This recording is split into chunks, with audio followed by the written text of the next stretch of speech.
আরে দাঁড়াও দাঁড়াও, যাচ্ছ কোথায়? গোলগাপ্পা কেক বানিয়েছি, দেখে তো যাও। যেমন নরম তেমনি স্পঞ্জি আর তার থেকেও বেশি টেস্টি। আর এই কিউট কিউট কেকগুলি মাত্র 15 মিনিটেই বানানো যায়।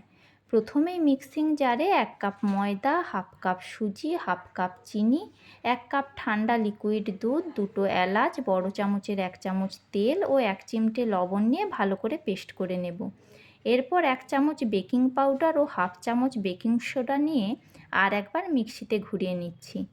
এখন এই ইডলির কড়াই গরম হলে কড়াইয়ের খোপগুলিতে অল্প অল্প সাদা তেল দিয়ে 1 চামচ করে এই ব্যাটারটি ঢাকা দিয়ে অল্প আঁচে 3 মিনিট অপেক্ষা করে সব কেকগুলি উল্টে আরও 3 মিনিট লো ফ্লেমে ঢাকা দিয়ে নামিয়ে নিলেই তৈরি এই গোলগাপ্পা কেক। কেকের এই নামটি আমারই দেওয়া। নাম আর কেক দুটোই কেমন হয়েছে তা কিন্তু অবশ্যই জানিও। ভালো লাগলে একটি লাইক করে দিও।